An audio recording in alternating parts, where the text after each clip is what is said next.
Hello friends, my name is Jitendra Kumar Dewangan. In this video I am discussing cell membrane. पिछले class में हम लोग discuss किए थे सेल वॉल के बारे में, डिस्कस किए थे कि सेल वॉल क्या होता है। हम लोग एक टूरिस्ट के रूप में जा रहे हैं। कहाँ जा रहे हैं? सेल को डिस्कस कर रहे हैं। एक टूरिस्ट के रूप में सेल को डिस्कस कर रहे हैं। तो हम लोग देखते हैं सेल में सबसे पहले हम लोग सेल के बाहर से ये जैसे हम लोग बात किए जाए, ये एक सेल है, ये एक सेल है। हम लोग यहाँ से बाहर में खड़े होकर देख रहे हैं, तो हमको सबसे बाहर क्या दिखेगा? सेल वॉल दिखेगा। अब उसके अंदर क्या दिखेगा? सेल मेम्ब्रेन दिखेगा। उसके अंदर क्या होगा? फिर साइटोप्लाज्म होगा, न्यूक्लियस होगा, ये सभी चीज़ें होंगे। तो हम लोग पिछले क्लास में सेल वॉल को डिस्कस कर चुके हैं। अब पढ़ेंगे सेल मेम्ब्रेन। तो सेल मेम्ब्रेन क्या होता है? एक लिविंग बाउंड्री होती है, लिविंग लेयर होता है जो किसका आउटर मोस्ट लेयर होता है? साइटोप्लाज्मा का आउटर मोस्ट लिविंग बाउंड्री होता है। और जो सेल वॉल होता था नॉन लिविंग था, याद रखना इसको, ठीक है। तो हम यहाँ पर देख रहे हैं सेल मेम्ब्रेन के बारे में। तो अलग अलग साइंटिस्ट ने सेल मेम्ब्रेन के बारे में दिया था, अपना कॉन्सेप्ट दिए थे, ठीक है। पर जैसे ही फर्स्ट टाइम जब सेल मेम्ब्रेन का अध्ययन किया था या स्टडी किया था, तब उस टाइम कौन से सेल को यूज़ किया था? आरबीसी को यूज़ किया था। याद रखना, सबसे पहले किसको यूज़ किया था? आरबीसी को यूज़ किया था। आरबीसी जो होता है बाइकनकेव सेव का होता है ना, उसको यूज़ किया था, ठीक है। अब इसको क्या किया था? इसको तोड़ा गया था यहाँ से, और ठीक है, उसके बाद जो स्ट्रक्चर बनता है, ये सेल जो मिला हमको, उसके प्लाज्मा मेम्ब्रेन को क्या किया? माइक्रोस्कोप से स्टडी किया। माइक्रोस्कोप जैसे इलेक्ट्रॉन माइक्रोस्कोप की खोजने के बाद ही हम लोग सेल मेम्ब्रेन का अच्छा से मतलब स्टडी कर पाए हैं। पहले जब इलेक्ट्रॉन माइक्रोस्कोप नहीं था तो इसके स्टडी करना मुश्किल हो रहा था, ठीक है। तो इलेक्ट्रॉन माइक्रोस्कोप की खोज के बाद ही हमारा स्टडी जो सेल मेम्ब्रेन पे था वो अच्छा हुआ। तो यहाँ पर लिखा गया है, the detail structure of the membrane was the study only after advent of the electron microscope इन 1950। कब? 1950 के बाद ही हमारा ये सेल मेम्ब्रेन का जो कॉन्सेप्ट है वो क्या हुआ? हमारा अच्छा से समझ पाए। तो और यहाँ पर लिखा है specially in human red blood cell में, आरबीसी में किए गए थे। Enable the scientist reduce the possible structure of plasma membrane. तो इसके बाद ना इलेक्ट्रॉन्स जब माइक्रोस्कोप का खोज हो चुका हुआ, तब क्या हुआ? इसका स्ट्रक्चर के बारे में, सेल मेम्ब्रेन के स्ट्रक्चर के बारे में पूरा स्टडी किया कि सेल मेम्ब्रेन में क्या क्या होता है, किससे मिलकर बना होता है, इन सभी के बारे में डिस्कस किया। तो उस टाइम जो अलग अलग साइंटिस्ट थे, कौन कौन से साइंटिस्ट थे? हमारे बुक में सिर्फ किसका दिया है? सिंगर एंड निकलसन का दे दिया है, पर इसके पहले भी कुछ साइंटिस्ट थे। उसके बाद एडवांस टेक्निक यूज़ किया किसने? सिंगर एंड निकलसन ने। तो सबसे पहले अपना मॉडल दिया था, डेवसन दिया था। याद रखना इसको, यहाँ पर बुक में नहीं दिया, मैं लिख रहा हूँ डेवसन, DAVSON। इन्होंने अपना दिया था सैंडविच मॉडल दिया था। क्या कौन सा दिया था? सैंडविच मॉडल दिया था। प्लाज्मा मेम्ब्रेन को समझाने के लिए सैंडविच मॉडल दिया था, ठीक है। इसको नोट कर लेना। उसके बाद आया था सेकंड मॉडल दिया था। सेकंड मॉडल था यूनिट मेम्ब्रेन के ऊपर था, ठीक है। क्या था? यूनिट मेम्ब्रेन के ऊपर। तो सेकंड मॉडल दिया था यूनिट मेम्ब्रेन। तो यूनिट मेम्ब्रेन को किसने दिया था? यूनिट मेम्ब्रेन को दिया था अपना रॉबर्टसन ने दिया था। किसने दिया था? रॉबर्टसन ने दिया था। इसको नोट कर लेना, पूछ सकते हैं, ठीक है। तो इसको नोट कर लेना, रॉबर्टसन ने दिया था। अब उसके बाद आया फिर एडवांस टेक्निक आया, उसके बाद आया अपना फ्लूइड मोज़ेक मॉडल को लेते हुए सिंगर और निकलसन ने 1972 में ये आया। इसको नोट कर लेना, IMP ही इस साल पूछ ही सकता है, ठीक है। तो हमको यहाँ पर अभी देखते हैं यहाँ पर लिखा क्या है। This study show that the cell membrane is mainly composed of, किससे मिलकर बना होता है? बोल रहे हैं लिपिड एंड प्रोटीन से। Lipid and protein. लिपिड में मोस्टली लिपिड कौन सा होगा? फास्फोलिपिड बताया था। कौन सा लिपिड? फास्फोलिपिड। और प्रोटीन था फास्फोप्रोटीन, ठीक है, लिपोप्रोटीन। मतलब इस प्रकार से बोल सकते हैं कि प्लाज्मा मेम्ब्रेन किससे मिलकर बनाता है? लिपोप्रोटीन। लिपो मतलब लिपिड और प्रोटीन मतलब प्रोटीन ही। तो लिपोप्रोटीन से मिलकर बना होता है। किससे? लिपोप्रोटीन से मिलकर बना होता है। लिपिड और प्रोटीन से मिलकर बना होता है। The major lipid is a phospholipid होता है ना, that are arrange in bilayer. Also bilayer में अरेंज होता है। कैसे होता है? लिपिड होता है बाइलेयर अरेंज, 2 लेयर होगा लिपिड का, ठीक है। Also the lipid are arranged with in the membrane, the polar head towards the outer side of the hydrophobic tail towards inner part of. मतलब देखो यहाँ पर बोला क्या है, यहाँ पर डायग्राम में भी दिया है। देखो डायग्राम में, देखो डायग्राम में क्या बोला है ये अपना लिपिड बाइलेयर है, देखो यहाँ पर लिपिड है, ये लिपिड बाइलेयर है, अपना लिपिड बाइलेयर है, ठीक है। यहाँ पर लिखा है जो इसमें मेनली होता है फास्फोलिपिड, और अदर लिपिड भी होते हैं, पर मेनली देखो यहाँ पर मेनली बोला गया है, मोस्टली क्या होता है फास्फोलिपिड होता है, पर अदर लिपिड भी होते हैं, ग्लाइकोलिपिड हो सकते हैं, ठीक है, ये सभी होंगे। तो यहाँ पर फास्फोलिपिड का ये बाइलेयर है, मतलब 2 लेयर है, बाइलेयर मतलब 2 लेयर है। अब इसका देखो इसका एक भाग को मैं क्या हूँ मैग्नीफाई किया हूँ, तो उसमें देखो इसका जो हेड पोर्शन है, ये हेड पोर्शन है, तो ये क्या है आउटर सरफेस में है, देखो आउटर सरफेस में है, बाहर की तरफ है, पेरीफेरी में है, ठीक है। और ये जो बाहर की जो सरफेस है वो होता है पोलर है और हाइड्रोफिलिक है, क्या है पोलर है एंड हाइड्रोफिलिक है। हाइड्रोफिलिक मतलब जल के प्रति मतलब आकर्षण, जल स्नेही बोलते हैं, जल स्नेही मतलब वाटर लवर, ठीक है। क्यों कौन सा होता है पोलर रीजन होता है, ठीक है। और इसका नॉन पोलर रीजन होता है टेल वाला पोर्शन होता है जो हाइड्रोफोबिक का होता है। हाइड्रोफोबिक मतलब इसको जल से फोबिया, हाइड्रोफोबिया होता है ना जैसे कुत्ते के काटने से, वही वाला है, मतलब इसको जल से प्रेम नहीं होता है, स्नेह नहीं होता है। तो ये होता है टेल वाला पोर्शन जो अंदर की तरफ होता है, कहाँ होता है अंदर की तरफ होता है। देखो ये हेड बाहर की तरफ है, हेड बाहर की तरफ है देखो, और टेल अंदर की तरफ है, ये अंदर की तरफ है टेल, ठीक है। ये इसको बताया गया है लिपिड बाइलेयर, ठीक है। और किससे मिलकर बना है अपना बताया है सेल मेम्ब्रेन, लिपिड से एंड प्रोटीन, ये जो प्रोटीन है ये प्रोटीन है, ये प्रोटीन है, ये प्रोटीन है, इससे मिलकर बना होता है। पर इसमें कुछ मात्रा में कार्बोहाइड्रेट भी होते हैं, इसके बारे में आगे बताऊंगा, ठीक है। तो यहाँ पर जितना बोला था उसके बारे में देखें। अब क्या बोला गया है, this part ensure that the non-polar tail of saturated hydrocarbon is protected from the aqueous environment। Non polar tail मतलब जो हाइड्रोफोबिक टेल था वो एक्वस एनवायरनमेंट से प्रोटेक्ट करता है, मतलब उसको एक्वस मतलब वाटर से उसको दूर रखता है, वाटर से दूर रखता है, इसको हाइड्रोफोबिया बोलते हैं ना, वही बोला है हाइड्रोफोबिक बोला है, वही है एक्वस एनवायरनमेंट से उसको दूर रखता है। क्योंकि ये जो बाहर है यहाँ पर देखो ये जो लिपिड लेयर होता है इधर पूरा बाहर वाटर होता है, क्या होता है पूरा वाटर होता है, तो इसको दूर रखा जाता है, इस कारण इसको अंदर की तरफ है ये, ठीक है। In addition phospholipid membrane content cholesterol भी होता है, कुछ मात्रा में इसमें कोलेस्ट्रॉल भी होता है। देखो यहाँ पर ये अपना डायग्राम है, देखो इसमें कुछ मात्रा में कोलेस्ट्रॉल भी होता है लिपिड बाइलेयर में, क्या होता है कोलेस्ट्रॉल भी होता है। लिपिड बाइलेयर इतना पूरा लिपिड बाइलेयर है, इसके अंदर कोलेस्ट्रॉल भी ये होता है, ठीक है।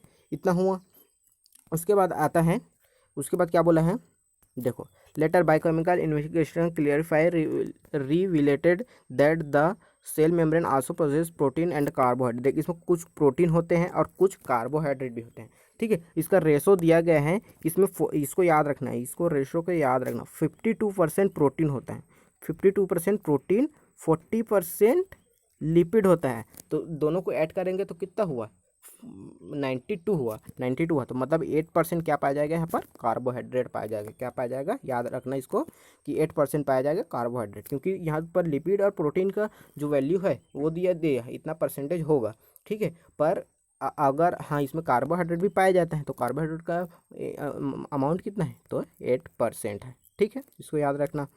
उसके बाद है depending on the ease extraction membrane protein can be classify as a integral protein and, मतलब उसको प्रोटीन को अगर हम लोग देखते हैं प्रोटीन उसमें कौन कौन सा होता है, तो उसमें 2 प्रकार के प्रोटीन होते हैं, इंटीग्रल प्रोटीन और पेरिफेरल प्रोटीन। इंटीग्रल को हम लोग इंट्रिंसिक बोलते हैं, इंट्रिंसिक भी बोलते हैं, और पेरिफेरी को हम लोग बोलते हैं एक्सट्रिंसिक बोलते हैं, क्या बोलते हैं एक्सट्रिंसिक भी बोलते हैं, ठीक है। तो peripheral protein lie on the surface of the membrane on will the integral protein और द पार्शली और the totally buried in the membrane. क्या होता है जो 2 प्रकार के प्रोटीन पाए जाते हैं, बोला था 2 प्रकार के प्रोटीन पाए जाते हैं, तो 2 प्रकार के प्रोटीन कहाँ पाया जाता है, एक होता है पेरीफेरी प्रोटीन जिसको जो पेरीफेरी में है, देखो बाहर है, लिपिड बाइलेयर के बाहर है, ठीक है, ये बाहर है। और दूसरा होता है इंटीग्रल प्रोटीन जो अंदर है, ये देखो ये अंदर पूरा लिपिड बाइलेयर के पूरा अंदर है, पूरा आर पार है पूरा, ठीक है। तो ये हो गया अपना इंटीग्रल प्रोटीन, इसी को बोलते हैं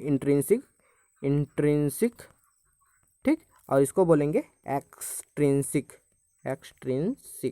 ठीक, नोट डाउन कर लेना, ओके।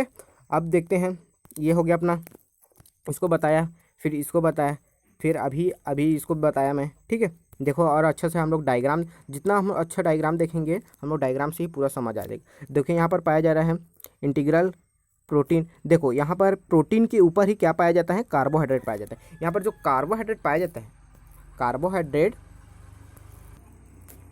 है, हमेशा याद रखना कि मोस्ट इम्पोर्टेंट पॉइंट है, नोट डाउन कर लेना है कि कार्बोहाइड्रेट कहाँ पाया जाता है। कार्बोहाइड्रेट कहाँ पाया जाता है, तो लिपिड बाइलेयर होता है उसके आउटर सरफेस पर पाया जाता है। कहाँ पाया जाता है, आउटर सरफेस पर क्या पाया जाता है, लिपिड बाइलेयर के आउटर सरफेस पर कार्बोहाइड्रेट पाया जाता है। कार्बोहाइड्रेट मतलब क्या समझ रहे हो, एक प्रकार के ग्लूकोज ही है। तो वो क्या करते हैं, अगर ग्लूकोज या कार्बोहाइड्रेट प्रोटीन के साथ मिल जाता है, ये जो प्रोटीन है, ये प्रोटीन है, इन सभी के साथ मिल जाता है तो क्या बनाएगा, ग्लाइको मतलब ग्लूकोज, प्रोटीन से जुड़ रहा है मतलब प्रोटीन, ग्लाइकोप्रोटीन। अगर इंटीग्रल प्रोटीन से जुड़ रहा है तो इंटीग्रल ग्लाइकोप्रोटीन। ये जो यहाँ पर जो ये दिख रहा है ना स्ट्रक्चर, ये वो ग्रीन कलर में, वो क्या है, अपना कार्बोहाइड्रेट ही है, ठीक है। और यहाँ पर अगर देखो ये इंटीग्रल प्रोटीन, अब ये पेरिफेरल अपना प्रोटीन है, ठीक है, या दिख रहे हैं ध्यान से। अब ये अपना हो गया मेम्ब्रेन चैनल। ये मेम्ब्रेन चैनल क्या है उसके बारे में भी बताऊंगा आप लोगों को। अभी देखो उसके बाद आया, अब अपना आ गया सिंगर और निकोलसन भाई साहब यहाँ आ गए अपने 1972। इसको याद रखना कौन दिया था, फ्लूइड मोज़ेक मॉडल। फ्लूइड मतलब तरलता, मतलब फ्लूइडिटी मतलब तरल की तरह, ठीक है, लिक्विड की तरह। फ्लूइड मोज़ेक मतलब प्रोटीन और मॉडल को देना, मतलब लिपिड प्रोटीन मॉडल को किसने दिया, फ्लूइड मोज़ेक मॉडल। फ्लूइडिटी किसके कारण होता है, मतलब तरलता, इसको याद रखना, तरलता किसके कारण होता है, फॉस्फोलिपिड के कारण होता है। तरलता किसके कारण होता है, फॉस्फोलिपिड के कारण होता है। तो उन्होंने दिया था क्वासी फ्लूइड नेचर को बताया। According to the quasi fluid nature of lipid enables lateral movement of protein within, क्या बोला है, विथिन द ओवरऑल बाइलेयर, ठीक है। This ability to move within the membrane is measure as a fluidity. अब यहाँ पर देखो पूरा लिपिड पूरा बाइलेयर है, तो यहाँ पर क्या दिया है अपने को, लिपिड बाइलेयर है। जैसे ये लिपिड बाइलेयर है, अपना लिपिड बाइलेयर है, और उसमें क्या होता है, लिपिड बाइलेयर किससे मिलकर बना है, लिपिड से मिलकर बना है, मतलब फॉस्फोलिपिड। अब इस फॉस्फोलिपिड के कारण ही अपना ये फ्लूइडिटी होता है। फ्लूइडिटी किसके कारण होता है, मतलब तरलता, जो प्लाज्मा मेम्ब्रेन की तरलता या फ्लूइडिटी किसके कारण होती है, फॉस्फोलिपिड के कारण होती है। अब इस फॉस्फोलिपिड मतलब तरल है, लिक्विड है, तो इसमें क्या होगा, प्रोटीन होता है, वो क्या करता है, मूव करता है। पर मूव कैसे करेगा, मतलब मूव कैसे करेगा, ये लेटरल मूव करेगा। कैसे करेगा, लेटरल मूव करेगा, ये आर पार नहीं जाएगा प्रोटीन, ठीक है। मतलब प्रोटीन का मूवमेंट अगर देखेंगे तो इधर से इधर का प्रोटीन इधर नहीं आ जाएगा, ठीक है, इधर का प्रोटीन इधर नहीं आ जाएगा। वो जो फ्लूइडिटी है, ये मेम्ब्रेन है, मतलब ये जो लिपिड है, उसी में इधर की तरफ ऐसे मूव करेगा, तो इसी को बोलते हैं लेटरल मूवमेंट होता है। और फ्लूइडिटी मतलब इसका जो फ्लूइडिटी किसके कारण होता है, फॉस्फोलिपिड के कारण, इसको याद रखना, ओके। तो यहाँ पर देखते हैं, अब देखते हैं हम नेक्स्ट देखते हैं कि क्या बोला है, ठीक है, क्या होता है, और देखते हैं। देखो सिंगर और निकोलसन के बारे में थोड़ा एक्स्ट्रा पॉइंट देख लेते हैं। क्या है, most respected model of the cell membrane है ये, ठीक है, based on the freeze fracture technique. मतलब यहाँ पर जो आरबीसी का वो लिए थे, मेम्ब्रेन जो आरबीसी लिए थे, उसको क्या करते हैं, फ्रिज फ्रैक्चर टेक्निक की मदद से इसको क्या करते हैं, तोड़ते हैं, और उसके बाद इस मेम्ब्रेन का स्टडी करते हैं, ठीक है। उसी को बोलते हैं फ्रिज फ्रैक्चर टेक्निक बोलते हैं, ठीक है। RBC membrane is used for study, first time किसको यूज़ किया था, आरबीसी मेम्ब्रेन को, ठीक है, याद रखना ये, ठीक है। Proposed by the Singer and Nicolson 1972। अब उसके बाद आया था, इसमें जो मैं बोला हूँ वही चीज़ यहीं पर लिखा है, the lipid molecule are arranged had parallel pattern. अब पैरेलल क्या है, जैसे यहाँ पर देखो ये ऐसा था, ये ऐसा था, ऐसे ऐसे ऐसे ऐसे था, ऐसे था, ठीक है। तो इसका हेड क्या है, एक दूसरे के पैरेलल है, देखो पैरेलल है, तो यही चीज़ बोला गया है कि ये पैरेलल होता है, ठीक है। Meanings, bilayer of lipid head are present outside and the tail present in middle of the bilayer, ठीक है। यही बोला है कि हेड होता है बाहर साइड होता है, और टेल होता है मिडल, मतलब बाइलेयर के मिडिल साइड, मतलब अंदर साइड होता है, ठीक है। In bilayer lipid the protein do not perform continuous layer. जो लिपिड बाइलेयर होता है उसमें जो प्रोटीन होता है वो कंटिन्यूस पूरे लिपिड बाइलेयर में नहीं होता, कहीं पर धब्बे के रूप में होते हैं। क्या होता है, धब्बे के रूप में होते हैं लिपिड बाइलेयर, ठीक है। अब प्रोटीन होता है एक्सट्रिंसिक प्रोटीन जो आउटसाइड होगा, ठीक है, और जो इंट्रिंसिक प्रोटीन होगा जो अंदर की ओर होगा, अंदर की ओर मतलब धब्बे के रूप में होता है, वही है, ठीक है। और उसके बाद यहाँ पर दिया है, अब यहाँ पर ये एक पॉइंट जान लेना जरूरी है कि एक्वापोरिन क्या होता है। देखो, प्लाज्मा मेम्ब्रेन होता है, किससे मिलकर बना है, प्रोटीन और लिपिड से मिलकर बना है। तो लिपिड सोल्यूबल मॉलिक्यूल तो चले जाएंगे आर पार, क्योंकि प्रोटीन लिपिड से मिलकर बना है। अब वाटर को जाना है, वाटर तो लिपिड सोल्यूबल नहीं, वाटर सोल्यूबल है, मतलब वाटर है। तो अब इसको जानने के लिए कुछ तो कुछ मतलब टेक्निक चाहिए, तो वहाँ पर होता है एक्वापोरिन होता है। तो एक्वापोरिन एक प्रकार से पोर होता है, जिसे एक्वा मतलब वाटर, पोरिन मतलब जो छिद्र या छेद बोलेंगे वही है। तो एक्वापोरिन मतलब वाटर के मूवमेंट के लिए ये आवश्यक होता है।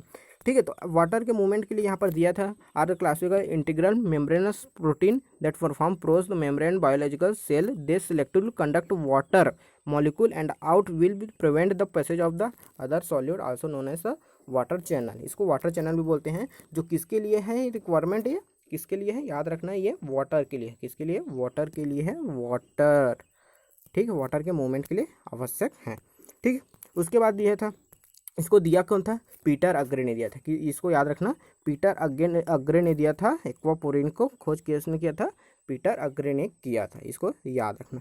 ये हो गया अपना पूरा स्ट्रक्चर, अभी पूरा बात कर लिए। ये अपना समझ आ रहा है, यहाँ पर देख के क्या समझ आ रहा है। देखो, शुगर मॉलिक्यूल जुड़ गया तो प्रोटीन से जुड़ा था ग्लाइकोप्रोटीन। ठीक है, ये देखो, ये इंटीग्रल प्रोटीन है, चैनल है। ये चैनल क्या है, यही एक प्रकार चैनल है जो क्या करता है, वाटर मॉलिक्यूल को, जो एक्वापोरिन होता है यहीं से निकलता है। या फिर यहाँ पर कुछ चैनल प्रोटीन होते हैं, चैनल प्रोटीन होते हैं ना, वो क्या कर रहे हैं, कुछ चार्ज मॉलिक्यूल्स को आने जाने में हेल्प करते हैं।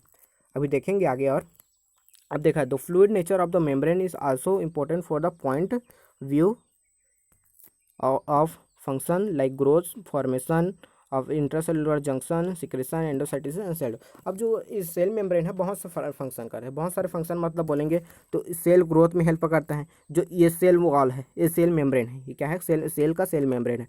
अब सेल के अंदर है पाया जाता है गैस वैक्यूल पाया जाता है, वैक्यूल्स पाया जाता है, जिसका साइज बढ़ता है, जिसके कारण पूरा सेल का साइज बढ़ता है। तो इसमें क्या होता है, इसमें फ्लेक्सिबिलिटी होता है। फ्लेक्सिबिलिटी मतलब तरलता होती है सेल मेम्ब्रेन में। तो क्या करता है, सेल की ग्रोथ में भी हेल्प करता है। मतलब जैसे ये वैक्यूल बढ़ेगा, इसका भी शेप, सेल का शेप भी बढ़ते जाएगा, तो सेल ग्रोथ में हेल्प करता है।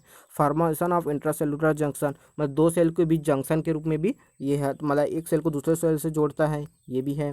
सिक्रेशन, एंडोसाइटिस मतलब जैसे प्लाज्मा मेम्ब्रेन, एंडोसाइटिस मतलब जैसे कोई भी मॉलिक्यूल आया, तो कोई भी मॉलिक्यूल आया जिसको आवश्यक है, मतलब सेल को चाहिए, तो क्या करता है, एंडोसाइटिस अपने अंदर ऐसा गड्ढा बना लेता है, जगह बना लेता है, और इस जो फूड मटेरियल है, मिनरल है, उसको अंदर ले लेता है और अंदर में मतलब अंदर डिस्ट्रीब्यूट कर देता है। मतलब एंडोसाइटिस मतलब अंदर ले लेता है।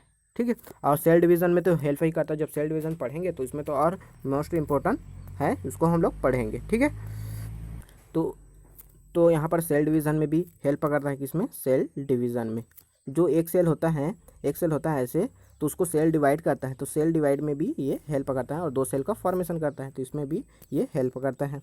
और उसके बाद और क्या बोला गया, देखो, one of the most important function of the plasma membrane का फंक्शन यहाँ पर दिया गया है कि ट्रांसपोर्ट आउट मॉलिक्यूल, जैसे मेम्ब्रेन है ये, तो यहाँ का मॉलिक्यूल को यहाँ आना है, तो क्या करेंगे, उसमें भी हेल्प करता है। ठीक है, इसमें हेल्प करता है, मेम्ब्रेन के मतलब जो मॉलिक्यूल्स हैं उसके ट्रांसफ़र में भी ये हेल्प करता है। ठीक है, इसमें हेल्प करता है, उसमें हेल्प करता है।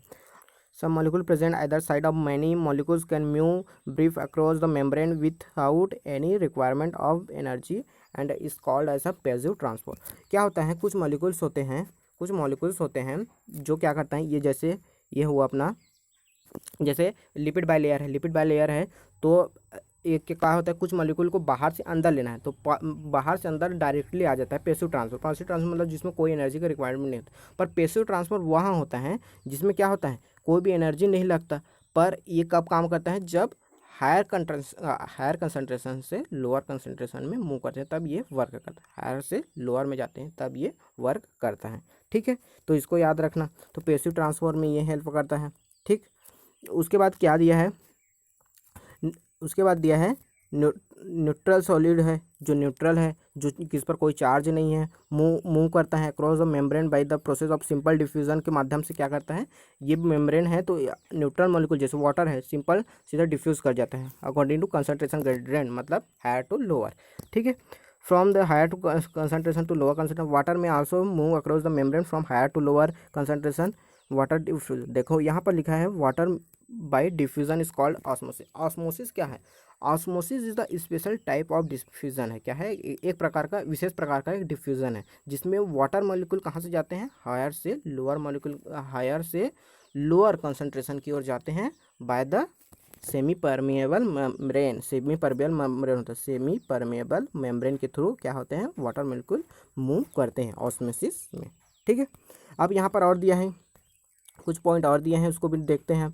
As the polar molecule can not pass through the non polar by lipid. अब देखो पोलर मॉलिक्यूल मतलब वाटर एक पोलर मॉलिक्यूल है क्योंकि हाइड्रोजन प्लस और हाइड्रोक्सिल आयन में डिवाइड हो जाता है, मतलब पोलर डाइपोल बनता है, इसका नाम पोलर। अब ये लिपिड लेयर है। अब लिपिड की लेयर मतलब जो वो तो नॉन पोलर है क्योंकि वो लिपिड है, लिपिड तो वाटर सॉल्युबल नहीं होता है। अब इससे वाटर मॉलिक्यूल को जाने में परेशानी होगा क्योंकि ये पूरा लिपिड का बना हुआ है। अब ये वाटर मॉलिक्यूल को जाने के लिए एक स्पेशल टाइप का मेम्ब्रेन चाहिए, वो चाहिए, जगह चाहिए। ठीक है, देखो यहाँ पर लिखा है the required the carrier protein. इसको रिक्वायर्ड होता है कैरियर प्रोटीन। यहाँ पर कैरियर प्रोटीन चाहिए होता है जिससे क्या करेगा? वाटर मॉलिक्यूल को यहाँ से, मतलब वाटर मॉलिक्यूल को नहीं बोलेंगे, यहाँ पर जो पोलर मॉलिक्यूल जो भी होगा उसको मूव करेगा, मतलब बाहर से अंदर को जाएगा तब। ठीक है, तो नॉन पोलर मॉलिक्यूल को जाने के लिए special type of carrier protein की रिक्वायरमेंट होती है। Transport across the membrane, a few ions molecules can transport across the membrane against their concentration gradient for lower to higher. कुछ आयंस होते हैं जो कंसंट्रेशन ग्रेडियंट के अकॉर्डिंग काम नहीं करते, अपोजिट काम करते हैं, मतलब लोअर टू हाई काम करते हैं। अब जो ऐसे लोअर से हाई जा रहे हैं, जैसे यहाँ से मैं यहाँ जा रहा हूँ तो अपोजिट डायरेक्शन जाता, अगर यहाँ से यहाँ जाऊँ, ऊपर से नीचे जाऊँ तो एनर्जी नहीं लगेगा मेरे को। अब यहाँ से आऊँ जो ज़्यादा एनर्जी लगेगा, तो मतलब अपोजिट कंसंट्रेशन ग्रेडियंट के अपोजिट काम करते हैं तो एनर्जी की रिक्वायरमेंट होती है। इसको बोलते हैं एक्टिव ट्रांसफर बोलते हैं, जिसमें एटीपी की रिक्वायरमेंट होती है, जिसका एग्जांपल है sodium potassium pump. Sodium potassium pump. ठीक है, ये इस प्रकार से ये है अपना। अब पूरा फाइनली देखते हैं कि पूरा सेल का पूरा बारे में देख चुके, सेल के बारे में पूरा देख चुके। ठीक है, अब सेल के बारे में पूरा देख चुके हैं तो ओवरऑल अब यहाँ पर फाइनली कंक्लूजन, तो हम लोग यहाँ फाइनली कंक्लूजन निकालते हैं कि क्या क्या हम लोगों ने सेल मेम्ब्रेन में देखें, प्लाज्मा मेम्ब्रेन में देखे। ठीक है, तो प्लाज्मा मेम्ब्रेन में हम लोग क्या क्या देखे? लिपिड की बाइलेयर देखें, ये जो येलो कलर में है ये वो लिपिड की बाइलेयर है। ठीक, नोट डाउन। उसमें जो प्रोटीन होते हैं वो प्रोटीन कौन सा नेचर का होता है? ग्लोब्यूलर प्रोटीन होते हैं, इसको याद रखना। कौन सा होता है? ग्लोब्यूलर प्रोटीन होते हैं, ग्लोब्यूलर प्रोटीन होते हैं। ठीक है, यहाँ पर प्रोटीन होता है, देखो धब्बे धब्बे के रूप में होते हैं, धब्बे धब्बे के रूप में, देखो धब्बे धब्बे के रूप में ये होते हैं। इसी को हम लोग क्या बोलते हैं पता है? Protein iceberg in sea of phospholipid. मतलब प्रोटीन क्या होता है? पूरा जो लिपिड के पूरा समुद्र में प्रोटीन होता है, बर्फीले के मतलब बर्फ के रूप में होता है, बर्फ के रूप में होता है। इस मतलब जैसे पूरे लिपिड के, देखो पूरा येलो पोर्शन पूरा लिपिड है, वहाँ पर कुछ धब्बे धब्बे क्या है? कुछ धब्बे धब्बे क्या है? प्रोटीन है। मतलब पूरा समुद्र में, लिपिड के पूरे समुद्र में क्या है? कुछ बर्फीले, मतलब बर्फ के टाइप प्रोटीन है, मतलब धब्बे धब्बे ये दिख रहा है वही प्रोटीन। ठीक है, और यहाँ पर देखो कुछ मात्रा में कोलेस्ट्रॉल होता है। इंटीग्रल प्रोटीन जो आर पार होते हैं, धसे हुए होते हैं। अब इंटीग्रल प्रोटीन को निकालना मुश्किल होता है। पेरिफेरल प्रोटीन होता है, अब इसको थोड़ा सा एनर्जी देंगे निकाल सकते हैं इसमें। ठीक है, इसमें चैनल प्रोटीन्स होते हैं जो स्पेशल टाइप ऑफ मॉलिक्यूल होते हैं, पोलर मॉलिक्यूल होते हैं, उसको लाने में हेल्प करता है। ये अल्फा हेलिक्स प्रोटीन होते हैं। ठीक है, इसके बारे में पूरा देखें। और कार्बोहाइड्रेट होता है जो ग्लूकोज होता है, जो ग्लाइकोप्रोटीन और ग्लाइकोलिपिड के फॉर्मेशन में ये हेल्प करता है। तो इस प्रकार से अपना ये जितना एनसीईआरटी में दिया था उसके अकॉर्डिंग ये पूरा अपना कंप्लीट होता है और इससे ज़्यादा क्वेश्चन नहीं आता है, मतलब कुछ गिने चुने ही आते हैं। तो यहाँ पर एक पॉइंट हमारा ये था कि जो मैं यहाँ पर बताया था कि प्रोटीन जो होते हैं वो लेटरल मूवमेंट करते हैं, मतलब आर पर मूवमेंट नहीं करते। मतलब यहाँ पर बोल सकते हैं कि जो प्रोटीन होते हैं फ्लिप फ्लॉप मतलब मूवमेंट नहीं करते। फ्लिप फ्लॉप मतलब अंदर की ओर वो मूवमेंट नहीं करते, जो कि लिपिड बाइलेयर मूव कर सकते हैं। ठीक है, तो एक क्वेश्चन आया है जो 2010 में आया है, पता नहीं, वो में पूछा गया है कि फ्लिप फ्लॉप मूवमेंट प्रोटीन कर सकता है, तो प्रोटीन नहीं कर सकता, लिपिड बाइलेयर कर सकता है। तो इसको याद रखना। और ये होता है फास्फोलिपिड होता है वो एम्पीफेथिक नेचर होता है। एम्पीफेथिक मतलब जो पोलर और नॉन पोलर दोनों रीजन था, उसमें पोलर हेड और नॉन पोलर टेल था, तो इस कारण ये इस प्रकार से अपना ये पूरा कंप्लीट होता है। अब नेक्स्ट लेक्चर में देखेंगे, नेक्स्ट पोर्शन है उसको देखेंगे।